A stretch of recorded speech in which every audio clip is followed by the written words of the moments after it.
no, to our English-speaking guest, and especially to Professor Benjamin Büttner from the Technical University of Munich. And Benjamin is the leader of a number of things, I would say, because yesterday we have the opportunity of working together, and they really are doing a lot of things, not only in terms of research, but also in terms of education, PhD, etc.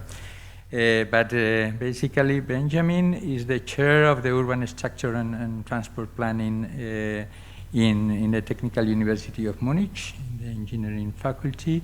And he is here today because he is the head of the research group on accessibility planning.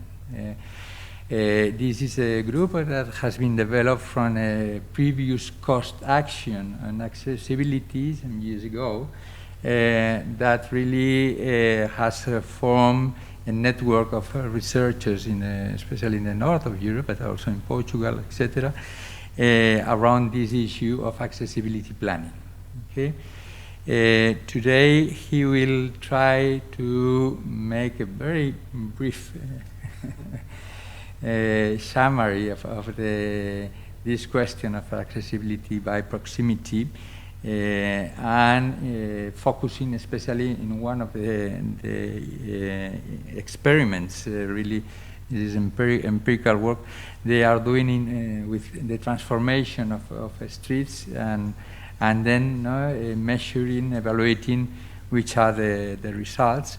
But he will show us which are the possibilities, the opportunities, and also the limitations of accessibility planning. Okay, so thank you very much for being here today, and Benjamin, the floor is yours. I hope that microphone works. Thank you very much, Patxi, for the invitation. It's an honor to start this very, very interesting conference that you organized. So it's my real pleasure being here in Madrid, and welcome everyone in the attendance as well, and joining us virtually. Thanks for the nice introduction. So I don't have to do this anymore, so I can skip it. That's great, and I can continue with the content that I prepared, which is on recording stopped. As Patxi already said, on accessibility by proximity, which is one of my favorite topics. So I hope I can give you also some fire here, and hope that this will recording in progress. Also create some interest for you as well. So let's start. I don't know if I can, or the next slide. Maybe I can use this one. Let's see. Yes, no, it works great. So as we already have heard from the introduction of this conference, we have all been struck by Corona. And we see that this changed a lot in our cities. But maybe we should also rethink what the purpose of our city streets really is. You can see here a nice picture how a street can be used, but it's not always used like this. So talking about the pandemic, here you can see Madrid. You all are aware of the situation. This was before the pandemic, roughly a bit more than 2 years ago. And you can see crowded streets, not just cars, but also lots of pedestrians walking around. So a very well-known sight. But if we look across the equator and look at New York, you will see something similar. So crowded streets, but they are mainly crowded here with cars. However, we have to say, and this is also a part of the presentation, that New York went through a change here. Then the pandemic happened. So this is 1 year later, March 2020, right at the beginning of the pandemic. And what we could observe is really lots of uncertainty from people that were trying to move. Nobody really knew how infectious the virus is. So people preferred or even were asked to stay at home. So everything came to a stop. If we look at New York, a similar sight. And I think this is a very impressive picture. If you just see this tiny man, and the man is not tiny, but he seems very tiny, getting lost in the huge streets. And looking at this, we should really ask ourselves if this is the right way that we are organizing our space and our cities. Then 2 months later, so only 2 months from March to May 2020, all of a sudden people realized, okay, the virus is dangerous, but it's not that infectious. And we always staying in little apartments, this will not be good for our sanity. So we really have to move, we really have to go out, we really have to enjoy ourselves. And here you can see the best way to do this was going outside, getting some fresh air, using the opportunity that not too much cars, not too much traffic was happening, and reusing the space. So just 2 months later, and is this maybe an outlook to the future? How the cities could be shaped, at least in some parts?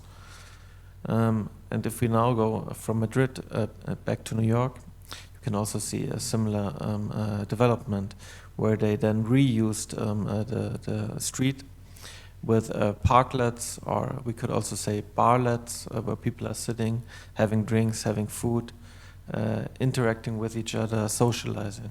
So something that is really a key for humans, to meet people, to see people, to talk to people, to get to know people. And the pandemic really made this very, very difficult. And our cities have to be better prepared to have these kind of spaces. As a little summary for the introduction, the coronavirus really made us rethink how we should use our streets. So we should promote more active mobility, and by active mobility, this has also been said in the introduction, the use of bicycles and walking. So it goes back to our neighborhood scale and how we want to move. And for this, a very popular new, but it's not so new, but it came up thanks to Paris with the 15-minute city. A concept like this really made us aware and see that this proximity is really something that we should aim for. So let's talk about the 15-minute city briefly. I know the conference is about this topic, so I will not get too much into detail, but I think it's important to mention. The 15-minute city is an urban setup where locals are able to access all of their basic essentials at distances that would not take them more than 15 minutes by active mobility, so basically walking and cycling. Here you can see a nice sketch where you have those 15 minutes, your home, and what should be included in here. And we could all see do a similar sketch with our home and see, do we have our favorite bar in this catchment? Do we have some green leisure recreational facilities like parks? A river maybe? Can we go to the bakery by foot or by cycling? Are we even able to commute within 15 minutes to our job? So basically, we have 6 essential urban social functions that we should meet within 15 minutes. Living, working, which can be difficult here and there, commerce, healthcare, education, entertainment. So I think this is really important, and our cities should be structured in this way so that we can avoid long distances, long travel, and do it in a healthy way, do it in a more sustainable way.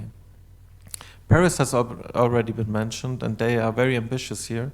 They are one of the front runners, and I think it's great because many cities are trying to duplicate this approach, and this is something that most cities should aim for. So the idea is by 2024 that all streets are cycle-friendly in Paris. And they want to remove 50% of on-street parking, which is a lot, which will free up lots of space for other purposes and uses. And they are trying to transform schoolyards and open them to the public so that people can enjoy themselves and everybody finds some public space. So let's continue. Oops. It's not working anymore. Let's see. No? Yes. Okay, some benefits which have been already touched a bit. By this we can reduce travel, and this will equal to time savings. People can walk and cycle, can enjoy themselves, can do exercise in the meantime. This will also reduce congestion and pollution. We will promote by this sustainable mobility in a fun way, which is important. We will create new public spaces and multifunctional streets, which are key. So mixed land use is very important, and this is also an idea of proximity.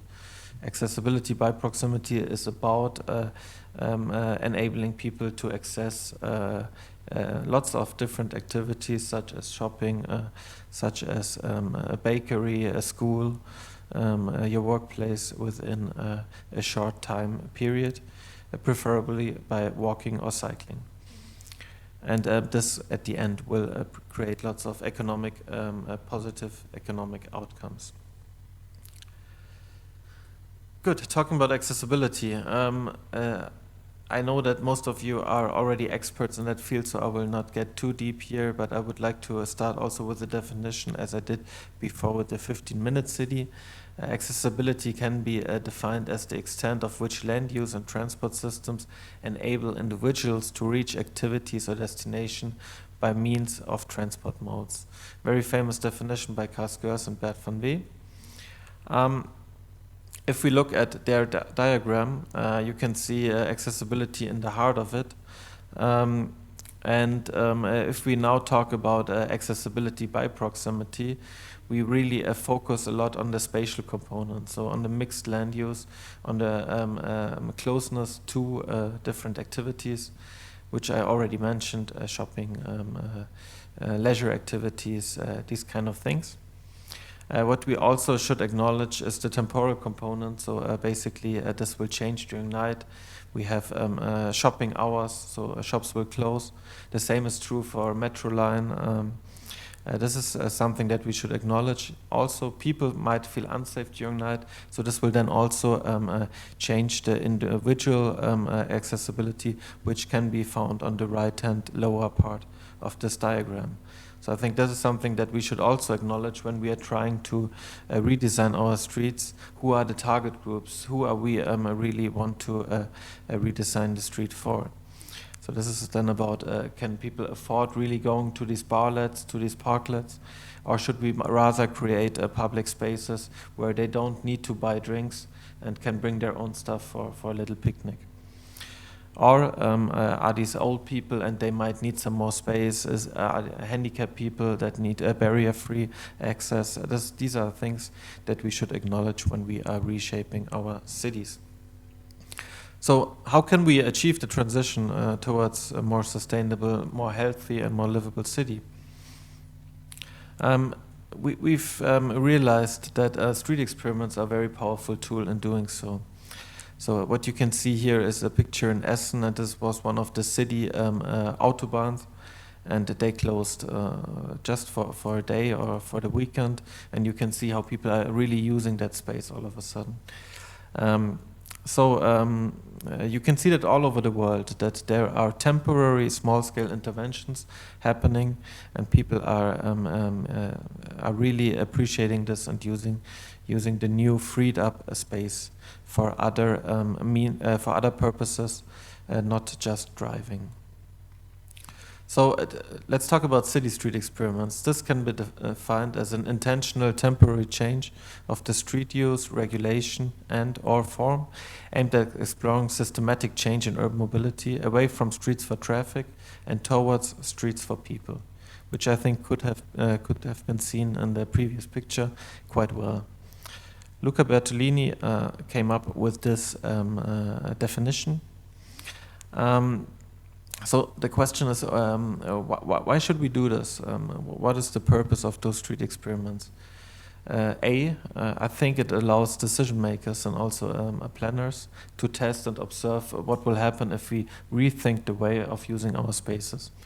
So, and it's at a very low risk and also at the cost. They can say, okay, if this doesn't work, we will go back to normal and just free up the space again for cars. That might not be the right term to say it. Rather than giving it back to cars, we should free up space for the humans, for the people, for the citizens to use it in a more useful and a collective way. We can improve accessibility by active mobility, by creating public spaces which will foster social cohesion, so people can meet, can talk. This has also been mentioned before. And the goal would be to trigger long-term and system-wide change, so systematic change, a paradigm shift from a more car-centered to a more human-centered city planning. Different types of experiments that can be seen here, very briefly, remarking streets where we can just use colors to make people aware of it, something is happening, and there is a relocation, allocation of spaces to other purposes. Then repurposing parking can be seen all over the world, also in Madrid, where you have those parklets where people can sit and drink something or use it in other purposes, so freed up parking. Then repurposing section of streets, which can then create new public spaces, and even repurposing entire streets. These are the four types of experiments based on Luca Bertolini's research. We did this together also with Luca for 6 different street experiments, both in Amsterdam and Munich. And I would like to show you, to close this presentation, some examples on this. I will focus mainly on Munich here, just because I'm from Munich and I know the situation best there. If you have the previous slide in mind, the first category of those street experiments was repurposing parking. And you can see here an example from Munich. It's called Piazza Zinetti. On the left-hand side, the situation before. You can see lots of parking, which has been used, obviously. It's quite a dense neighborhood. And then afterwards, they said, okay, there needs to be a better way. The neighborhood was lacking of public space, was lacking of green. They said, okay, let's free up the space, but we will give the citizens, the neighbors that are living there, alternatives for using their private car, which can be seen on the right-hand side. So they created a mobility hub, a mobility station there, where they could have some electric car sharing, where they have bike sharing in place, where they also have close by public transport. So clustering all these different ways of moving. And on the other side, so these are 2 sides, on the other side they said, okay, now we can get rid of all the parking here, all the private parking at least, and for this we can create some public space. And this is interesting because this used to be a top-down initiative which was organized by the city of Munich. But then afterwards, after it stopped, the citizen took over and said, we want to make this our little playground. And they now decide what will be organized in this little public space here. And they do this with barbecues, they do some music sessions, flea markets, all kind of things. And this is all organized by the citizens themselves. There is also urban gardening taking place, and this is something that was quite a success. So this used to be a short experiment, 6 months, but now it's getting permanent. Another one would be the summer streets in Munich. Summer streets originally from Stockholm. Munich copied the idea, and in 2011 they just closed 2 streets, so kids could play. You can also see before and after. It's the same section of the street. So just used some big plans to show, okay, cars are not allowed to go in anymore. And then a year later, after it was really a big success, 14 streets turned into summer streets.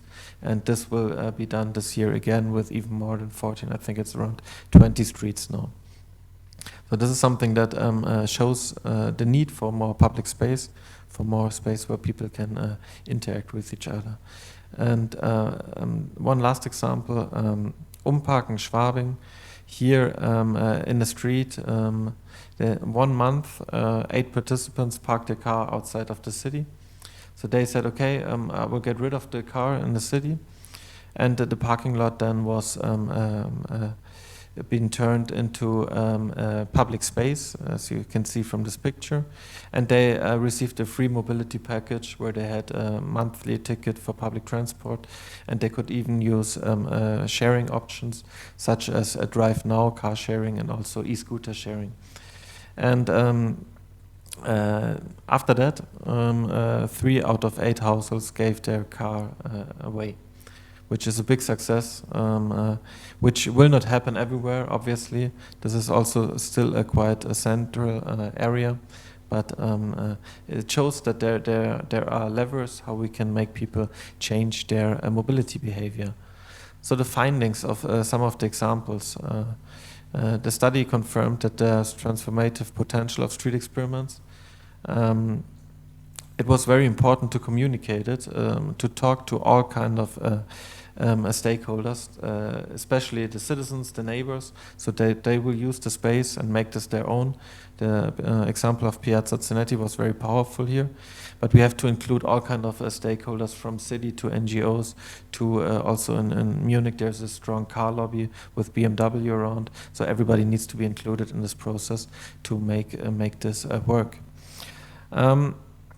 Another question is really, are those experiments capable of really making systematic change? So we need more time to look at this. We need a very strong city vision where all these experiments are embedded in. You can find more information on this on streetexperiments.com. So we have a worldwide collection on street experiments. We would love to see examples from Madrid here as well, so feel free to add your examples. And you will also find us on Instagram if you like. There's this little button. It's a street _experiments on Instagram if you're interested. So just 3 takeaways before I close this presentation. And talking about accessibility by proximity, I think it's key that we reconsider our initial thought about speed is king. But we should rather go for slowness here. So speed will equal distances, long commuting, which will create lots of problems, lots of congestion, lots of pollution, which is not in line with our healthy city idea. So we should rather go for slowness of movement by proximity. So basically what I try to say, active modes and closeness of activities, but also closeness to people, to your neighbors, to the people that you would like to talk to. We should rather focus on active mobility than on motorized transport. So basically cycling and walking should be superior to driving a car within our cities. So this is always important to acknowledge, okay, we are in the urban core, so we should pick the right form of moving. This might be totally different in the suburbs and in rural places, obviously, but for our cities we should go in this direction. And then, last but not least, technology is nice, it's needed, but it shouldn't always be the main thing that we're focusing on, but rather focusing on participation, bringing everything on board, talking to people, having this human-centered idea of planning. So this is something that we also have seen in the street experiments. We should shift to a more local scale, to a more human-based planning by acknowledging these factors. That's it from my side. Thank you very much for your attention. Really a pleasure being here, and I'm looking forward to the discussion.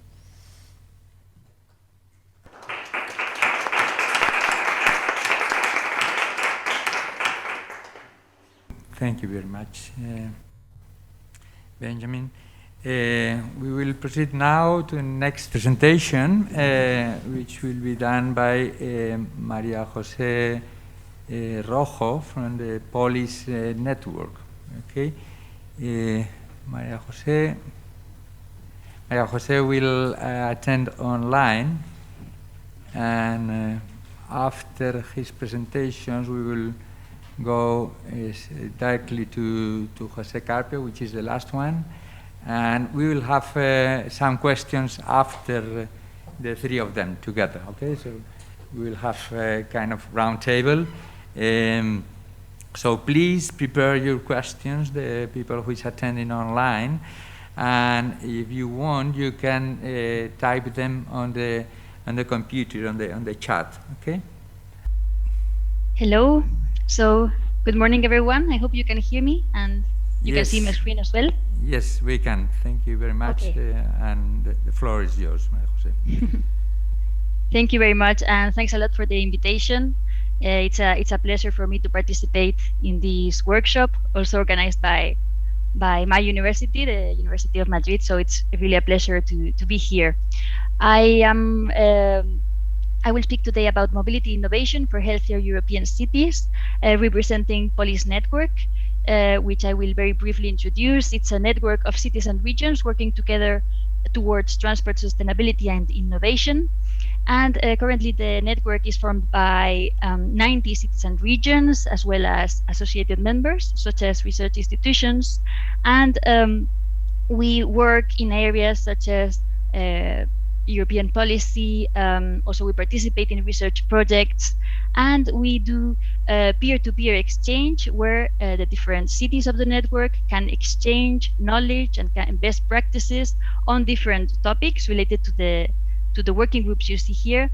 Currently, within POLIS, I'm coordinating the working group on active travel and health, where we look at the relation between mobility, urban mobility, and its impact on health and on the environment. And this kind of peer-to-peer exchange has been especially important during the COVID pandemic for cities. So, the objectives of the Green Deal for Europe to become a climate-neutral economy by 2050 can only be obtained by increasing the sustainability of the transport sector. And for this to happen, a shift to active travel is needed.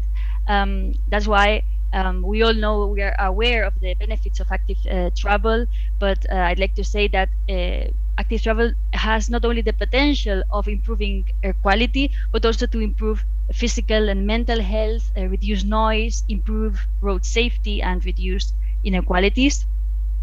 And as Benjamin mentioned, so one of the most important revelations of the pandemic was how disproportionate the distribution of public space is in favor of motorized traffic, where, well, it was very obvious during the pandemic because there was very little space to move and to cycle, and public space is allocated overwhelmingly to private cars. But this situation caused by car-centered design and planning of cities poses a series of challenges and problems related to safety and to environment in urban areas.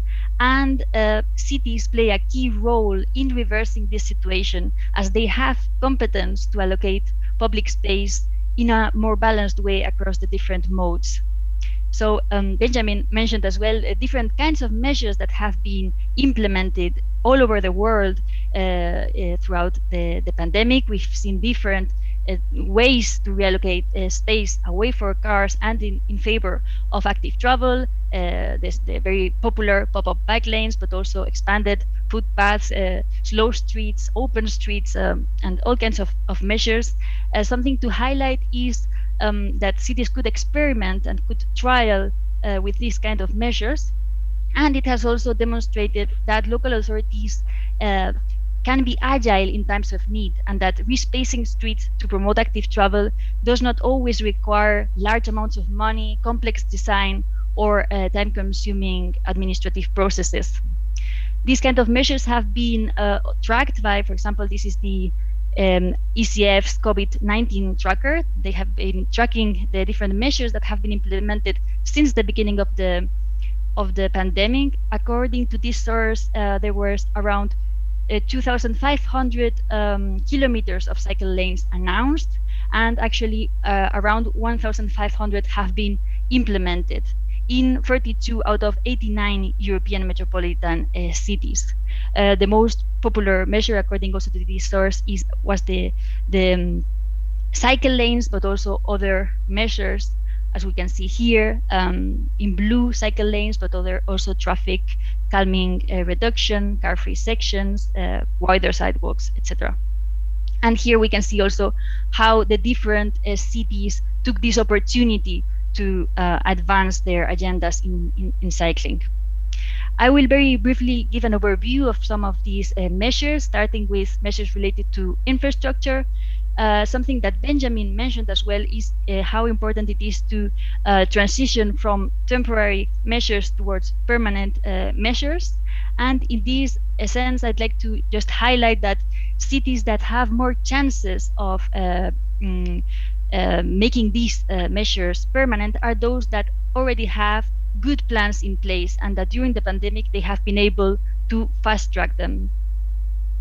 An example, well, there are many. We've seen how different cities after the lockdown came with different mobility plans, including cycle networks that could make connectivity more seamless and could make these kind of networks more complete.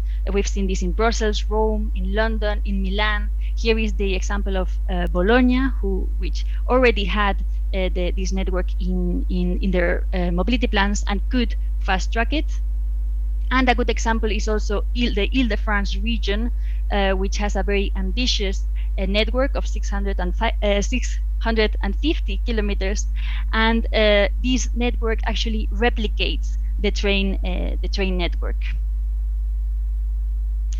Something also worth mentioning is how during the pandemic we have seen a great increase in the sale of bikes and e-bikes. According to this forecast of December of 2020, the sales of e-bikes are expected to increase by 10 million bikes sold per year more by 2030, which is roughly 50% more than the annual sales in 2019. And this is worth highlighting because e-bikes also create a possibility to cycle for longer distances. It also can take on board other groups like older people, and also can play a role in topographies that are not as convenient for cycling. So it has also potential in this regard. We've also seen how cities have expanded their bike sharing systems and their e-bike sharing systems, not only in terms of the extent of the network, but also in the number of vehicles, and also how some cities are implementing long-term electric bike rental systems, like for example, Location in Ile-de-France, which is the largest in the world.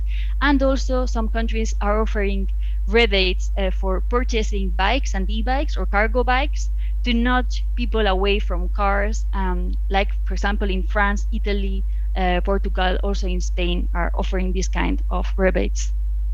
I'd also like to mention also the connections, the networks at regional level, which also this kind of high quality networks and protected lanes can play a role in enticing people to leave their cars for peri-urban or interurban travels. And we are seeing how regions also in Europe are deploying these kind of networks. Here is the proposed cycle network in Belgium, in Flanders, but we are seeing it also in Germany, in London, and in the Netherlands, among others. And also to mention the importance of public parking, bicycle parking. For example, Vitoria-Gasteiz has a good strategy and has deployed parking facilities in key areas within the city. And here we see how the usage has been evolving in the last months. I'd also like to mention some aspects related to software and to measures that are aimed at changing the behavior, activities led by cities. We are aware, in fact, that COVID-19 has brought an opportunity for behavior change. because during the pandemic, many people have started to cycle as a means of transport, experiencing their cities with more space, with cleaner air, and also have begun to use the bicycle as a means of transport. And these indeed can bring an opportunity, as mobility behaviors are usually really difficult to change. There are many cities that have for a long time been implementing educational programs to promote and to facilitate this model shift. One of the main target groups is children, as the future cyclists. And well, for example, Vienna has a wealth of initiatives, projects, and material in this regard. But also more recently, Lille, for example, has developed this guide, which is targeted at children from 6 to 10 years old. We are seeing different kinds of material, not only on sustainable mobility, also on safety. And usually these kind of measures are accompanied with also physical implementations like the ones we saw before. Another target group is indeed, as also Benjamin mentioned, commuters that, depending on the city, can represent an important proportion of the movements. And in this regard, it's important to also understand this group. We have seen several initiatives that are tackling this issue.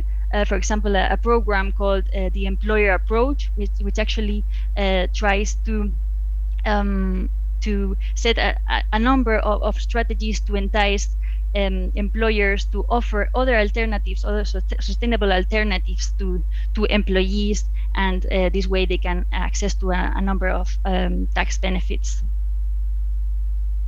Also, gender issues are important. Much of our mobility services are tailored for male usership, and this way marginalizing many female users. That's why also now cities like Madrid, Vienna, Lille, or Lisbon have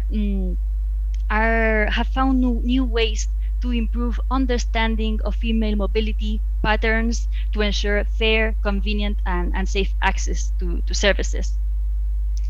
In POLIS, we are also recently looking at this topic. And finally, also another important target group, the elderly. We see, for example, in the Netherlands, they have this program which is Cycle On till you turn 100. It's a very successful program in Netherlands. It works, it operates in all provinces in the Netherlands, and it tries not only to help citizens to cycle as long as possible in their lives, but also to do it in a safe way. Conveying the multiple benefits of walking to a wider audience will also make change easier. This is the example of the recently launched communication campaign to promote walking in Brussels. It's got Fit, and it's a good example of an innovative approach towards awareness raising. And I will end with some recommendations. At POLIS, we have been working with different cities, and we are trying to compile a series of recommendations that we are publishing in different documents.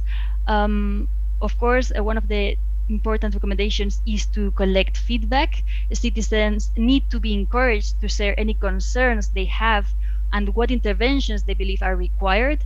And this is the approach followed by Rotterdam in the Rotterdam Walks 2025, the pedestrian on a pedestal. It's their first walking strategy.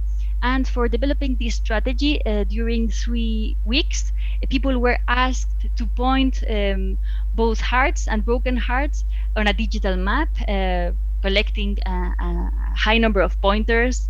And this way, it was made visible on a map what this iteration walk. The campaign is called Will You Walk With Me? And so I'd like to highlight that there is potential for data-driven decision-making by collecting data to inform policy and find arguments that could help to justify also further investments in cycling.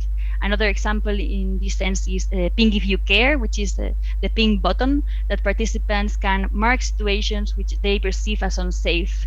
And by doing so, they create a clear image of the current traffic situation for cyclists. Also, the evaluation of the different measures implemented is very important. In this sense, the European project FLOW created a methodology to assess the effectiveness of walking and cycling measures in addressing urban road congestion. And in this slide, you see some of the results of the analysis, which are very small. But for example, here on the bottom, you see that 1 million daily journeys could be walked in less than 10 minutes. Well, and regarding guidance, in addition to existing guidance, guidance on street design, it needs to be improved and expanded. There's already a lot of good guidance available, but it needs to be made accessible for practitioners and for technical staff. So the Planning for Walking Toolkit, which was developed by Transport for London last year, it provides advice for planners and designers involved in the redesign or creation of the public realm in order to contribute towards creating a more walkable city. And not only we need to implement measures to encourage walkability, to encourage safe cycling, but also we need to regulate the access of vehicles to urban areas. In this case, I recommend the project which is called REVEAL, Regulating Vehicle Access for Improved Livability, and it looks at a wide range of measures that we can put in place to regulate the access of vehicles to urban areas. We are looking at from limited traffic zones to physical interventions like super blocks, but also at low emission zones and congestion pricing and many other measures that we can put in place. Here are some examples in Barcelona, in Ghent, in Belgium, and in Milan and Bologna, among others, where we have collected several best practices. Also, Benjamin mentioned it before, the reduction of speed limits is key. So not only spatial interventions are important, but also tackling speed is crucial to create more walkable environments. And many cities are also reducing their speed limits. For example, well, in Spain, of course, but also in Brussels, since January 2021, we have a citywide 30 kilometers per hour speed limit, and we are seeing these kind of measures also implemented in cities like Graz, Grenoble, Helsinki, Zurich, and others. In many cities with large-scale implementation, it appears that partnerships between transportation organizations and public health officials, departments and NGOs, and also community input can spur innovation. And a successful and useful resource is the HEAT tool, which is Health Economic Assessment Tool for walking and cycling, which was developed by the World Health Organization, which enables policymakers at the local, regional, and national levels to estimate the economic value of the health benefits of increased walking and cycling. There is, of course, a strong link between the potential for walking and the urban layout. So complex, dense, and compact urban fabrics are more suitable. As mentioned before, cities like Paris are working in this regard, but also, as Benjamin mentioned, other cities are following up and replicating this kind of approaches. Milan, for example, is working on this topic, but also several cities in the Netherlands and Glasgow, where the City Council has prepared a livable neighborhoods plan, which establishes the vision and program for 20-minute neighborhoods in the Scottish context. And also very important to highlight is that in many of the cities which have quickly implemented measures, a mayor or council member has often been included in or at the forefront of the decision, as well as in its media portrayal. For example, the case of Paris shows that the strong support for walkability and livability can also lead to a re-election in this case. So just to sum up a few notes, I mentioned how we're now in a period where infrastructure is further being deployed in cities across Europe and across the world. Also the importance of the network approach. I mentioned also the boom of e-bikes and the potential for behavior change for all target groups, and especially well, for kids commuters. So I'd like to say that I think we are currently, all the ingredients are there to enable more active travel in cities, and that this is important to fully harness the benefits that cycling can bring. So thank you very much, and I'm open for questions. Thank you.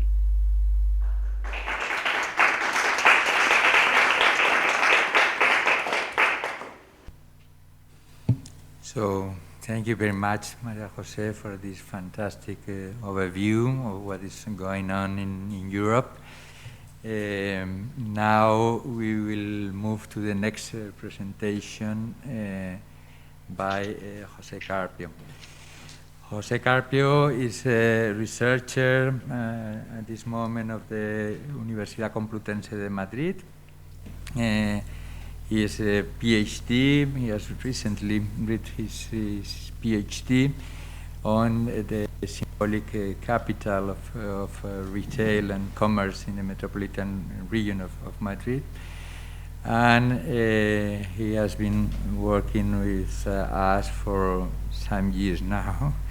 Today he will show you some of the works he has developed in collaboration with our group. So thank you very much, José, for being here, and the floor is yours. Thanks, Patxi, for the introduction and also for the invitation to be here today. I will speak in English, but slides will be in Spanish for this Spanish-speaking audience, and also I'm open for any further conversation later. So after the brilliant presentations of Professor Büttner and María José Rojo, I would like to say that we are at this point where we have the ideas. Hopefully we have also the political consensus, courage and leadership, but sometimes we still don't have the best tools to decide where to implement changes as a priority, to identify the specific strengths of urban areas, specific weaknesses, and their potential.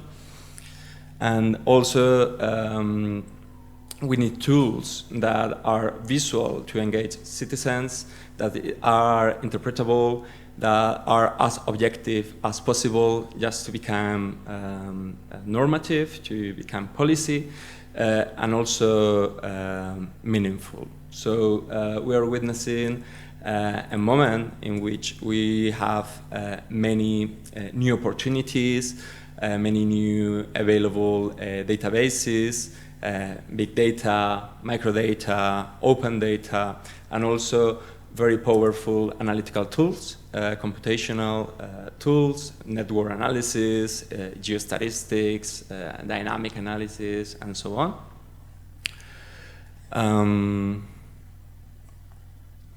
But also there are a few risks. There's a risk of ambiguities, of accessibility becoming an empty word, and also conceptual confusions. And I think this is key if we really want changes to take place. So a few points I would like to focus my talk in are these three: accessibility, city, and social cohesion. So there is a very nice definition of accessibility that I like, is accessibility as the intensity of the potential of interaction by Hansen. This is a classic definition from the 1950s.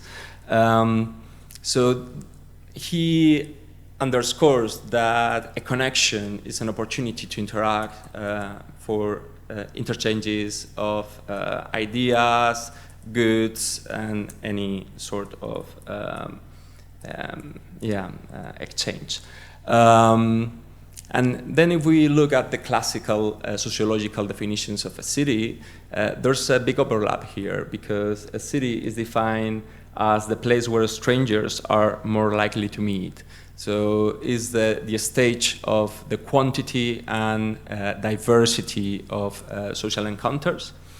And we also know that this quantity and variety of interactions are so important to understand each other, also to break prejudices, stereotypes, also to stimulate creativity, and also for personal realization.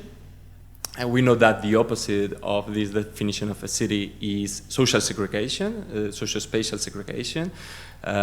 Sociologists like Bourdieu say that a lasting and repetitive experience of a spatial distance becomes a social distance as well. And what we want is the opposite, is social closeness and spatial closeness, so that diverse members of a society can cooperate and prosper all together. This is the definition of social cohesion. So with this very brief introduction, I would like to present 3 different studies. Of course, I don't have time today for a complete academic presentation, so take this as movie teasers, as just a few key ideas that hopefully will stimulate you to engage in further discussion. So in the first study, we wanted to take advantage of new land use data availability and define new accessibility measures based on the idea of land use mix, but as a potential for walking activity, basically, for pedestrian mobility. We had been working previously on the understanding, the analysis of street geometry and public space configuration as the trigger for walkability. So we know that different factors like block size or junction connectivity play a key role in pedestrian flows. And models like space syntax, here we can see Madrid metropolitan area, and the hotspots in red, the most accessible areas, in contrast with blue areas, so the least accessible, which happen to be the areas where the wealthiest people choose to self-segregate in the northwest metropolitan fabrics. But we also thought that to understand walkability and accessibility by proximity, as Benjamin described, we need to add another layer, the layer of land use. And we have this fine land use data at the scale of parcels that we wanted to use, and that is perfect to combine with a street network analysis. So our contribution here was to understand different land use features as origins and destinations, and calibrate them using trip generation rates. So when we can find both origins and destinations at walkable distances, we can measure the number of walkable trips. So this is an idea of functional and spatial complementarity of land uses. Here we can see an example around a central district in Madrid, number of origins in blue at different parcels, and number of destinations. And then if we compare both these numbers, we can deduce and quantify the number of walkable trips, which is not a relative measure, but an absolute measure. Is a measure of potential, but same ratios could lead to different quantities. And also, in the other side of the coin, we can see the imbalance produced by single-use areas. So residential-only areas would turn only imbalance, just as retail parks or industrial fabrics. These are the two summary maps for central Madrid, which actually are very visible and correspond to our on-street experience of very vibrant, livable fabrics.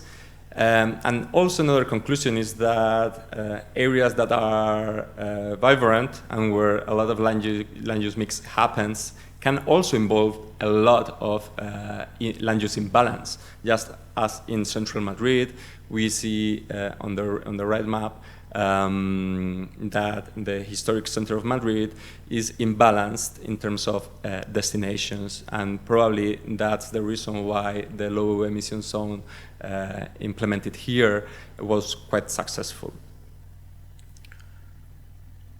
Also, we can use this tool as a decision-making tool, just as in this residential area out of Madrid town.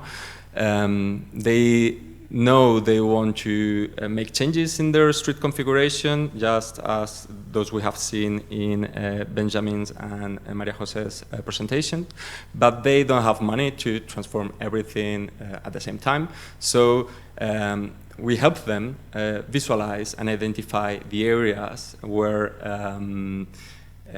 thanks to street network connectivity and land use mix, this urban vitality would be more possible.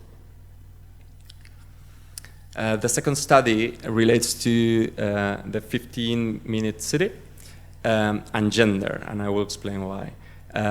So again, the objective is to identify areas with a high pedestrian potential, but with a conceptual turn that relates to the right to the city and infrastructures for everyday life. So we already know the definition of the 15-minute city, but in the kind of images we see relate to the transformation of the street surface, but the definition involves the location of key activities at certain radius. So we think that this kind of transformations are very important, but we need to identify the areas where these would lead to actual 15-minute distances. Gender is important because traditional transport planning and modeling was too focused on commuting, on job accessibility, whereas the gender perspective in mobility has opened our minds to a wider number of mobility destinations, running errands, picking up our kids, and so on. So all these infrastructures for everyday life, all these key facilities and services need to be at a walkable distance. Using GIS and the location of key activities, we can draw these service areas, these 15-minute areas, And we can understand that different types of locations are more or less likely to these 15-minute walkable distances. So sports centers on the left are not very likely to be reached on foot, whereas pharmacies are almost all over the place. So here we see that there is more to discuss on each type of location. Combining all these analyses, we can create these accessibility scores. And here we can already identify the areas where the 15-minute city is more possible or less possible or impossible at all. When we combine this with socio-demographic data, we see that there are some imbalances, some mismatches. Here we see in blue areas, the blue areas are very prepared for childcare, but there are not many children there. Whereas in the red areas are newly developed, still not very equipped, still missing schools and green areas and so on, but children live there. So what can we do? And another important characteristic is income levels.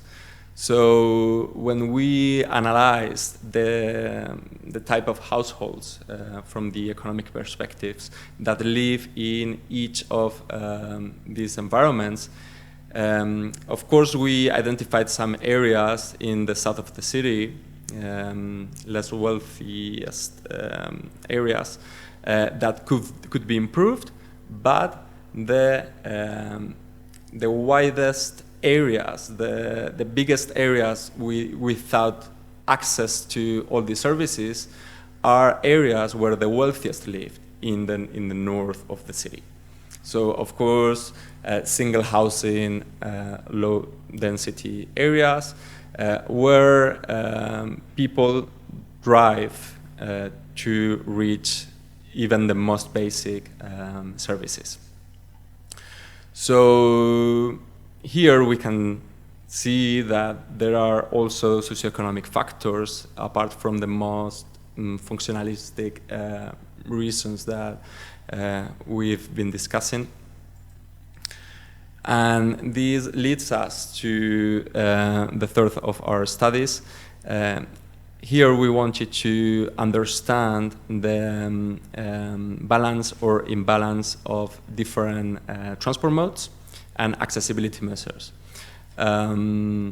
So our purpose here was to understand where the potential interaction between different people is possible and the relation of this with multimodal balance. So we needed different types of transport networks to analyze, and also we could use different land use databases to weight or not weight these accessibility measures.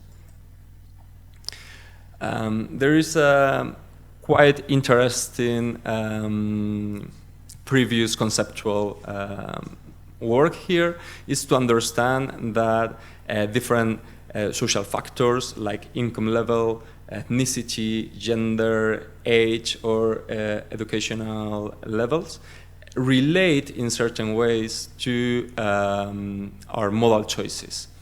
So at the end of the day, we could speak of different social groups, the social group of pedestrians, the social group of public transport users, and the social group of car drivers. And if we do so, then we can understand that different levels of accessibility at different locations could segregate people or mix them. And this is a very performative definition of the social profile of people based on the notion of lifestyle, which Pierre Bourdieu developed also as a combination or a combination of perceptions, constraints, but also ambitions and even desires that relate to our social trajectories and backgrounds. So if we perform more traditional analysis of accessibility, this is for pedestrian accessibility, and combine them with other modes, for example, private vehicle accessibility, then we can combine them and compare them to deduce new concepts and new measures. So we proposed this new concept, the concept of multi-accessibility, defined as the simultaneous ease of access to a place by different means of transport, which enables encounters, co-presence, and potential interaction of multiple individuals with different lifestyles. And then, of course, we can calculate it and visualize it at the scale of whole metropolitan areas and using different scales. And hopefully this could be the base for decision making. For example, where to locate key new services, or just where to improve public space, because that could potentially be a space of social mixing, and so on. So just as a summary, I've presented 3 different studies looking at different spatial layers. The first one looking at the public space network and land uses. The second one also the street network and key facilities and services. And the third one opening up the question to other transport modes. So also in terms of the social meaning of these studies and the social meaning of accessibility. In the first one, the priority was to make people walk, to make people be on the streets, to enable interaction, right? In the second study, we were looking at the right to the city, and how this involves considering all sorts of people. So from a gender perspective, it's not only bringing people on the streets, but also all sorts of people. And in the third study, we looked at social cohesion, understanding that even in the most walkable urban fabrics, not everyone would decide to walk. So we need to find a balance between different modes and provide a modal mix for the sake of social cohesion. I will leave here the references for the 3 different papers we published. The first one on land use mix as walkable trips on the Journal of Maps. The second one on gender mainstreaming in urban planning, in planning theory and practice. And the third one on multi-accessibility, published in a special issue in the Journal of Urban Affairs. So hopefully this has been just a teaser for you to stimulate the discussion later, just to show that we need to find spatial and quantitative tools that are not only meaningful, but that have the capacity to be translated into planning law, and that will make our cities better places to live. So thank you very much for your attention.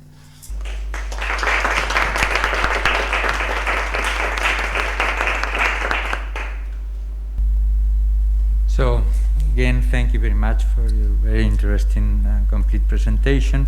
Then is the time for the roundtable. Okay, so please, Benjamin, if you could came to the table, and I could start by sharing some of the questions in the room. I will also ask now if you want to make any questions to the presenters. Please do it. Okay, I'm Patricia Garcia Kilroy. I'm from an engineering firm, TIPSA. So, but I'm an architect. Sorry, could you, because it's not very clear. Okay. Much better now. Great. I both all of the speeches have been wonderful. Congratulations to all of you.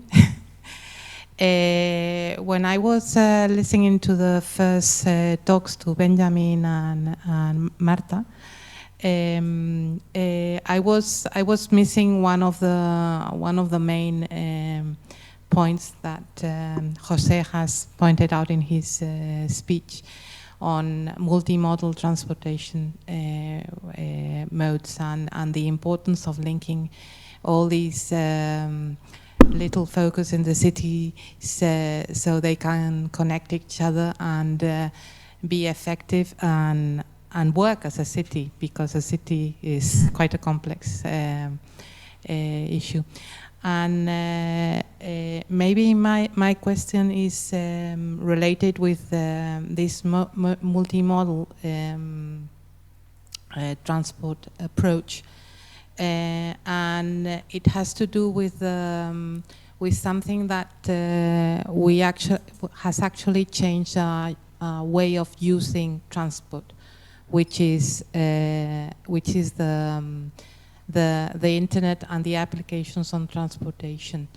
And I would like to see the view of you three, because I think it's important that both of you, well, Marta and Benjamin maybe have the same approach, and José a little bit different, but not much different.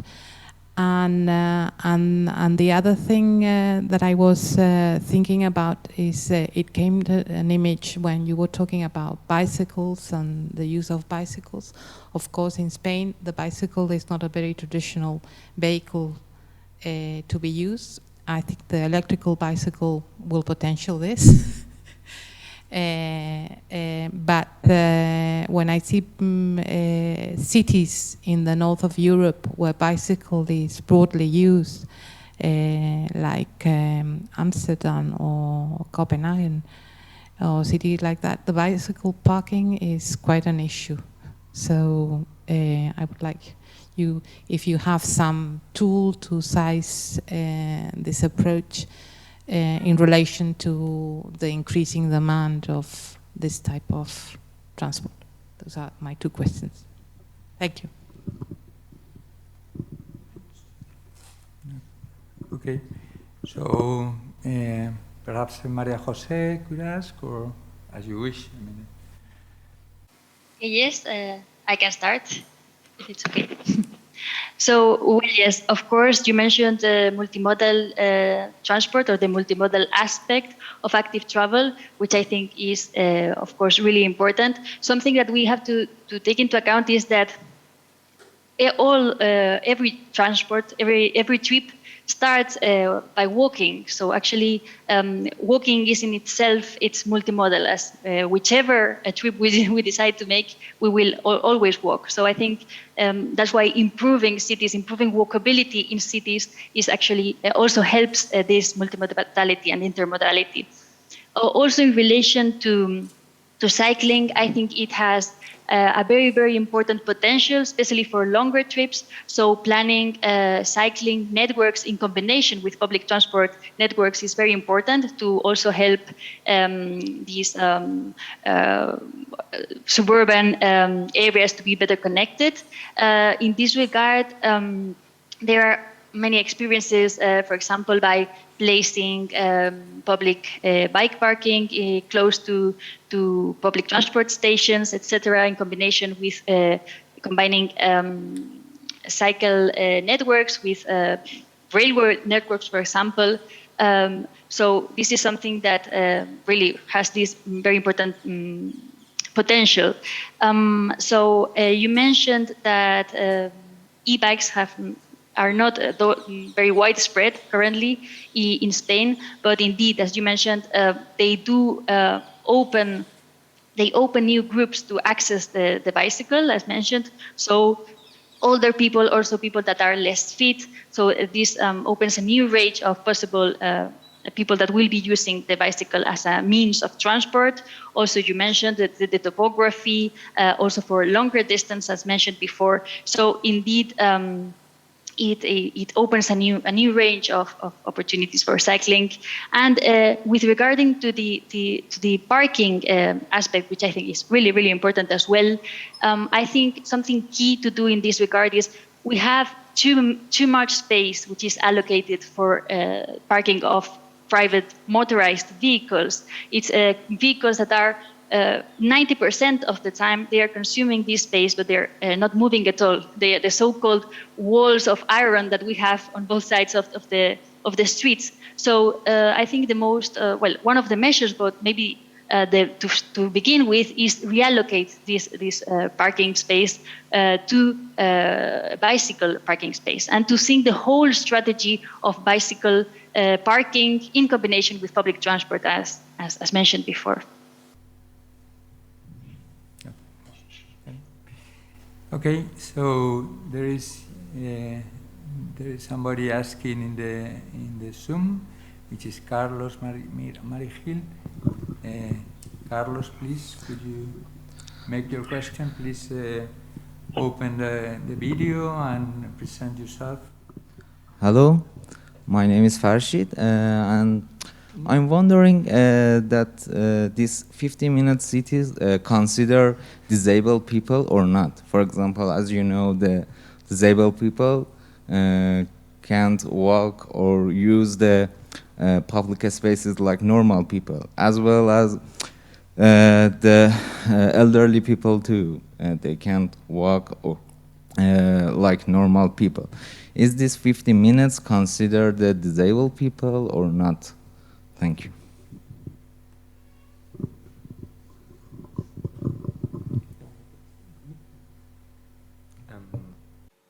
Well, yeah, I'm assuming everyone's involved. When we say that walking is the most democratic and open for all transport mode, if we plan public space with universal access principles, then of course they are welcome. Maybe it's not 15 minutes in exact quantitative terms, it's 20. Well, that's I mean, it's more than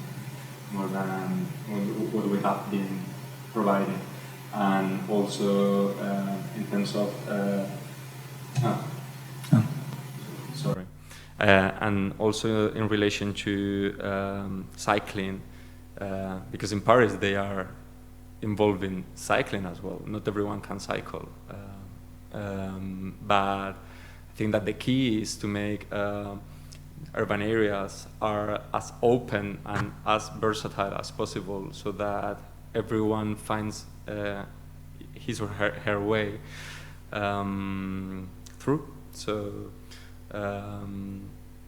when we are speaking of transforming car parking space, I don't think that 100% has to be removed, but it has to be adapted to real needs. And one objective need is for some people with reduced mobility that require vehicles at the end of the day. So why not planning a 15-minute city for everyone, and for those that require vehicles, yes or yes, and then it's 15 minutes by car, but it's not for everyone driving, but for those that really require it.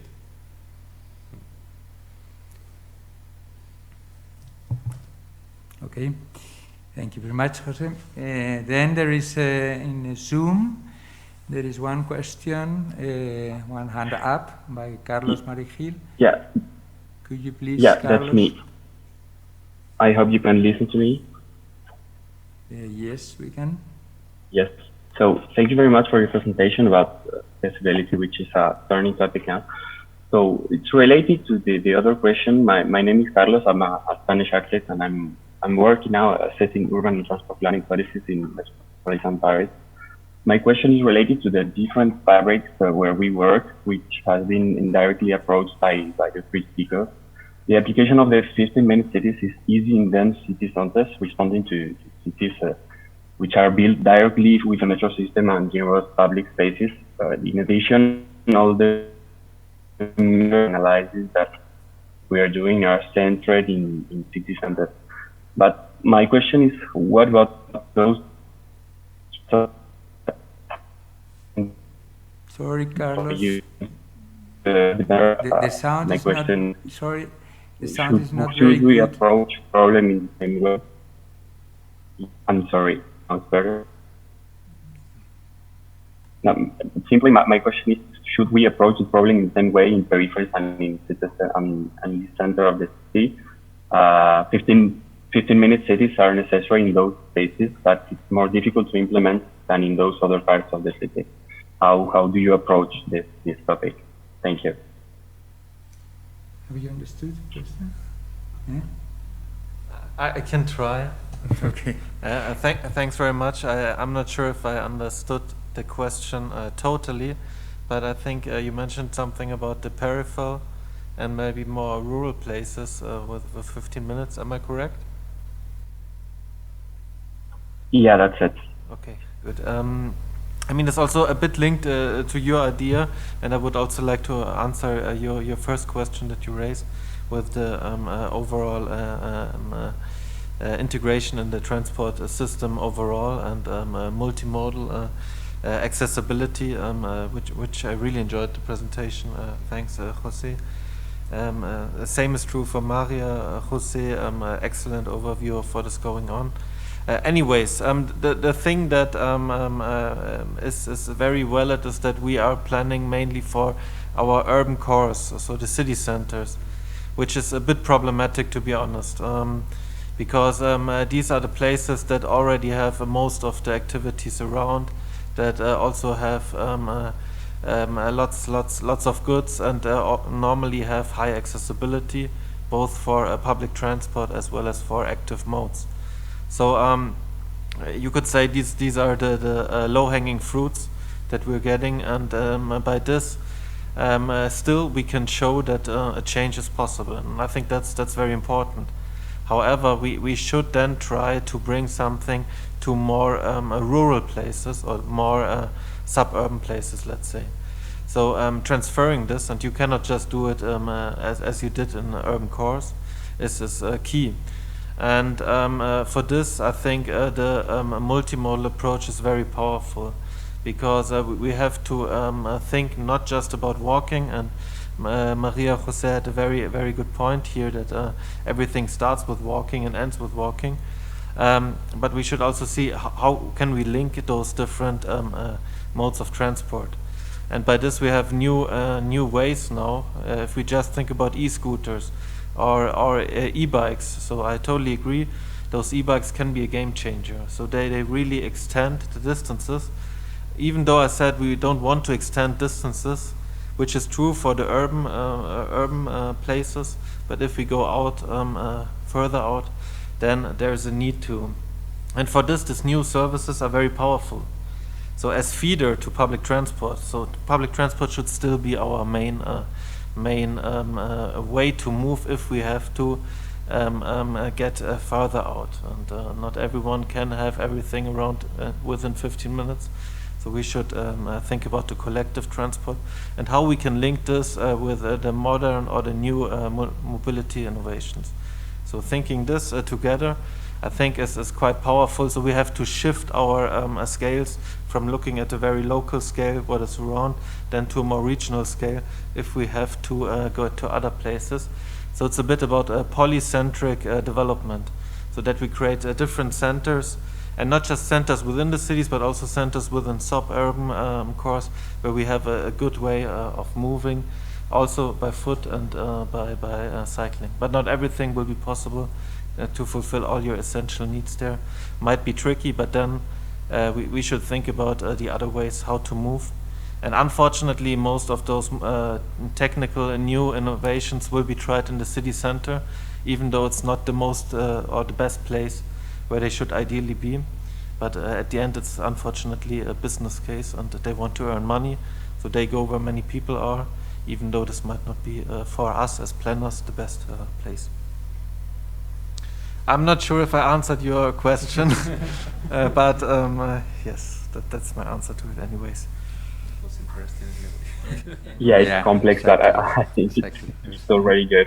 Thank you. Interesting anyway, yeah. Okay, thank you. So, José, there is another question in the chat asking about if it is not saying, is Christina is saying she's completely in favor of 15 minutes city, but she's afraid that it could be kind of a too much homogeneous approach for the diversity of situations within the city, and especially for people that has disadvantages, no? So the vulnerable groups and all this. So could you please answer this question? Yeah, I think that.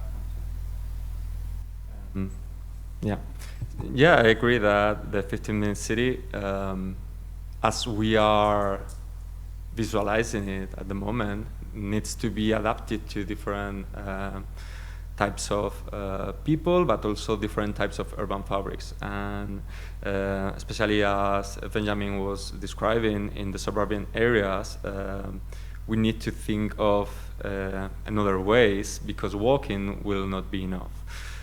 Also, as an urban planner, I really defend urban planning as a key tool to make suburban areas less suburban. So why not redensify, diversify, stimulate land use mix in areas where we don't have any mix at all?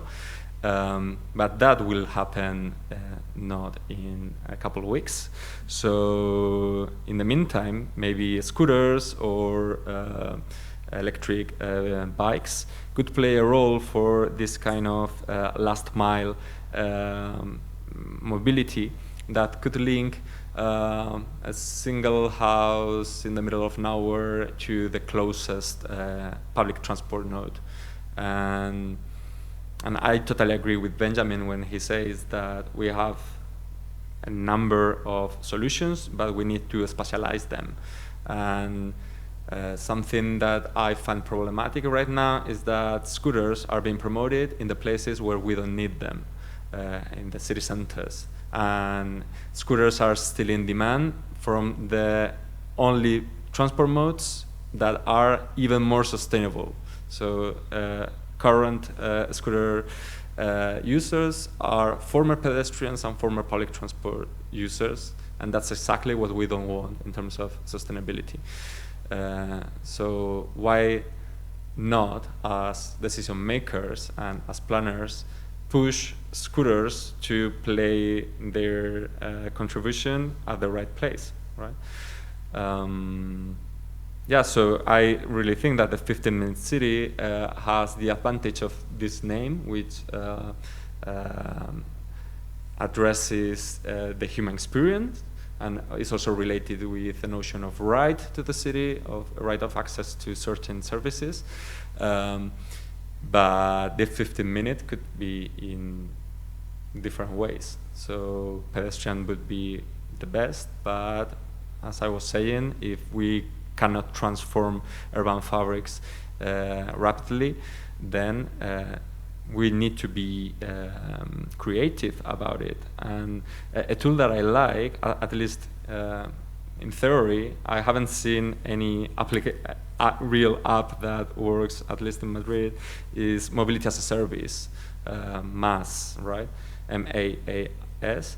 I like it because your starting point here is that you say, I want to go from A to B, and then this electronic machine is calculating all the different alternatives, and then you can understand that you can combine them in ways that you didn't know, just because you cannot have all the information in your brain. And it will help you prioritize this kind of options using different criteria, and the environmental one is an important. So why not using that in a more systematic way, not just as an extra tool in our cell phones, but in general as a planning tool. Great, thank you very much, José. Now there is a question for María José Rojo, and I can't resist, on top of this question I'm going to tell you now, to ask you, having the opportunity of being here with María José, to ask you about this. I mean, you've been describing this very nice panorama, no, with very positive actions, and you've been talking about the opportunity given by the corona crisis. But then, because you are in such a position, perhaps you could also very briefly summarize us, which is the real trend in the city, in European cities. So, because of course, against these positive actions, we have some trends in public transport decrease, or I don't know, no? People who is moving out of cities to live in a more natural life, but then using the car. So perhaps it's too much, my question, but please do your best. I'm sure it will be very interesting. The other question is that is on the chat is why in the cities we just have some areas to walk around. So it's to promenade, not only to walk, but to promenade, and we cannot replicate them in other parts of the city. No? So perhaps I could put you the example of Madrid Rio. No? Madrid Rio has been very successful as a new area to promenade, but previously in this area we have another parks such as Cuña Latina. Sorry for the people who is not from Madrid, but I mean it's a big park, Cuña Latina, who has a big extension and it has no use. So these two questions, okay? Okay, yes, thank you very much for the questions. So first, regarding the question in the chat, it's true that we see so many successful examples of areas that are walkable, nice for citizens, etc.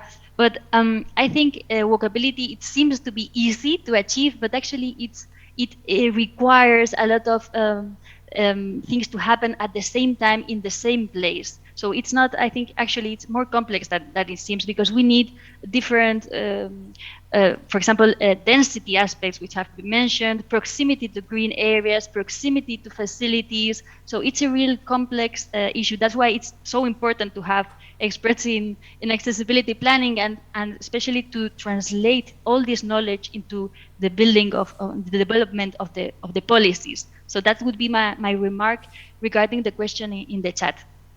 And then, indeed, yes, I know my presentation sounds quite optimist. And on the one hand, I think there are some reasons to be optimist. If we speak about active travel, it has been actually quite a revolution, I would say. I think it has been, there are many reasons. We have on the one hand, this behavioral aspect, which has many people have started to experience active travel as a means of transport, and this has, I think, a long-term potential, because as we know, it's very difficult to change mobility behaviors, but here we have the opportunity. We have seen how, in fact, the deployment of infrastructure has increased. We see as well this the boom in e-bikes, how the industry is struggling to cope with demand. So there are many, I think, reasons to be positive about.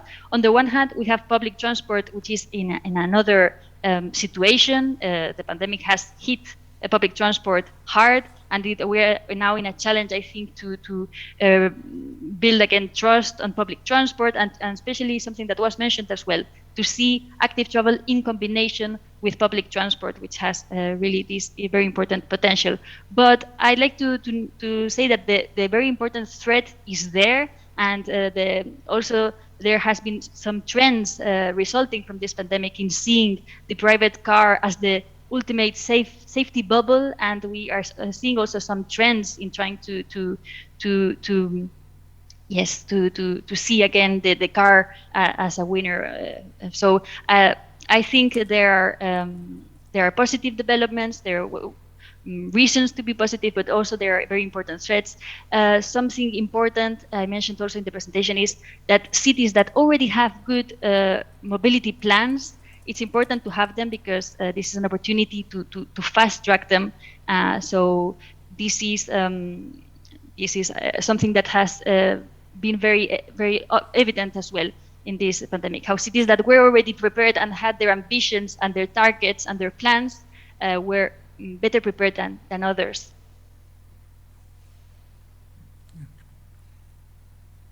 Okay. So thank you very much, María. But yes, it's a long conversation, so I go by at least. Definitely. Yeah. Okay. Thank you so much for trying. Then there is. We have run out of time, but we have half an hour now for the cafe. So perhaps we can extend a bit more. There is some questions on the room. Yeah. Thank you. My name is Juan Murillo. I'm a civil engineer and urban planner, and I want to congratulate both of you for your presentations. They are magnificent. So, José, you have shown us a very data-based diagnosis on very different problems of our current cities. I distinguish from your maps and visualizations very different problems in city centers related to congestion, and another kind of problems related to lack of diversity, lack of walkability in the peripheries, so in the suburban areas, as we have spoken before. Sincerely, I'm very much concerned about the second kind of problems in those areas than in the city centers, because I know that I guess that it's a global trend that we are considering the private car as a luxury with many externalities, and we are going to base our future not in the private car and in the cheap energy availability, but what can we do? What kind of alternatives can we provide to those people living in the peripheries, in those areas where you cannot get anywhere? You have no incentive to walk during 15 minutes or half an hour, because they are purely residential areas with no kind of services, private or public services. And my question is, do you think that the current legal framework around urban planning is flexible enough to address those kind of problems, to provide that diversity that is required in order to make life much easier in those peripheries? But my concern is that our current legal framework is too rigid to achieve success on addressing those problems. Thanks. The question is for both of you. José, perhaps. Yeah, perhaps. You want to answer? Because I could try to bring in some doubt I have myself, which is in the case of Germany. No? If we transfer this question to Germany, yes, as a best practice, I guess. Which is the situation? So yeah, exactly what he's talking about. Is the legislation and the tools flexible enough to incorporate these lessons from accessibility planning and from 15-minute city? Yes. Thanks for this point. I think it's a very valid point. I think if you would have asked a question 2 years ago, I would clearly say no, because regulation were very strict, and it was very difficult to change anything concerning land use. And totally agree with your point that mixed use is needed to enable walkability. And this is often not the case in the suburbs, or if you go even further out, it gets even worse. However, during COVID-19, somehow it changed, because many decision makers, policy makers saw a need to be flexible here. And they, as always, started in the city with those parking regulations, and then they said, okay, we can do something here and there, and somehow they became more flexible. But these are just temporary interventions. I think, and I strongly believe, that this would also be possible in the suburbs. But again, this needs to be transferred then to being permanent in the long run, to really make the land use more mixed. So I see some hope, but I still think the system is too rigid and not flexible enough. However, this also goes to the previous discussion and question that we had. If you really align the planning to the public transport stops, and then create something like a very dense, nice area around the stations concerning the TOD, a transit-oriented development scheme, then there is lots of potential in there. So then people can find their little sub-centers, not just within the city, but also in the outer space. And this goes again to the integration, where we have to think about other modes, not just active modes, but the active modes should at the end be the things where we have the last mile, as you said, or where we can then really fulfill our basic needs, which are also including a social interaction. And social interaction is very difficult in a car if you're driving by yourself. So basically you can just call someone and that's it. Social interaction can take place in public transport. During the pandemic it's a bit tricky, because many say you shouldn't talk too much and not scream around and not sing. But this hopefully will change soon. But hopefully also the flexibility will remain. And I think that's key to really use this now, this window of opportunity that we have during that we gained during the pandemic, and then make people realize. And I think this was a very strong point that María José raised. We as researchers should give policymakers argumentation, data tools. I love your maps, and where you showed, okay, these are some of the streets that could be ideal for street experiments. So we have to deliver this kind of argumentation to them, so we make it easy for them to implement. At the end, we as academics will not implement anything, but just can recommend stuff and support the process. Yeah, last, José, would you like to add anything to this question? Speaking up what Benjamin was saying, I think that the arguments battle is a key one. Actually, the definition of urban planning is a constraint of individual property for the public welfare. So let's just explain what public welfare is and why people need to change some behaviors, or why some urban areas need to be transformed for the public good, for the whole of society. And I think that there are ways to do that that can work quite well, like in, as Benjamin was saying, the TOD approach. I think that is very powerful, and everyone understands that the high accessibility around a key location, a key node in the public transport network is an exceptional place that needs to be a profit for the whole of society. So your individual rights of your single house happening to be there cannot stop the whole society to take advantage of this policy. But also I think that there are these kind of processes happen in very natural ways as well. When we have this high accessibility, which translates into higher land value, then if as planners we encourage more floor area to be developed there, Of course, there will be a very intelligent investor that will arrive and offer money to that family to move away, and that will happen. I will give you an example from Madrid. All the Arturo Soria corridor was a residential only, low density fabric that in a very natural way got densified and got land use mix. So just because it became more accessible, more central, and public transport and so on.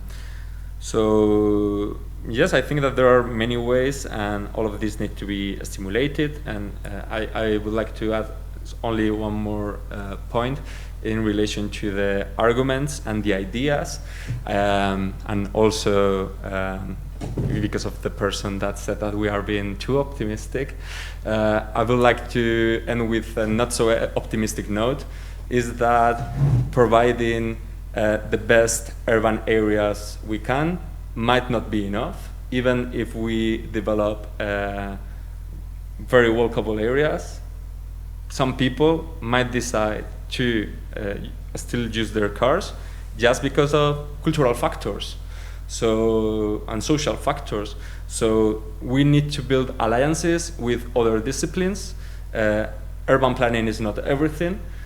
We need to promote alliances with the media, with the movie industry, just to send this message that there are other ways to move around and that are better for everyone, not only in environmental aspects, but also in social and economic aspects. And just to provide also some polemic points, if we have banned totally all smoking advertisements and all alcohol advertisements on the media, if we also think that car driving is something negative for society as a whole, why are not controlling a little bit the car industry advertisement, and not only explicit marketing, but also more subtle, indirect ways, like in cinema? Why the successful, rich, beautiful people on movies always drive? Let's make them use the underground as well.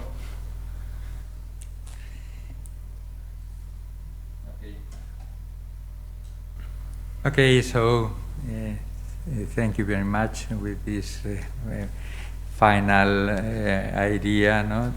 I think we can finish this block. So we are a bit late, but let's meet again at 12. I would say 5:12 after break. Thank you very much, everyone, and see you then. Bye.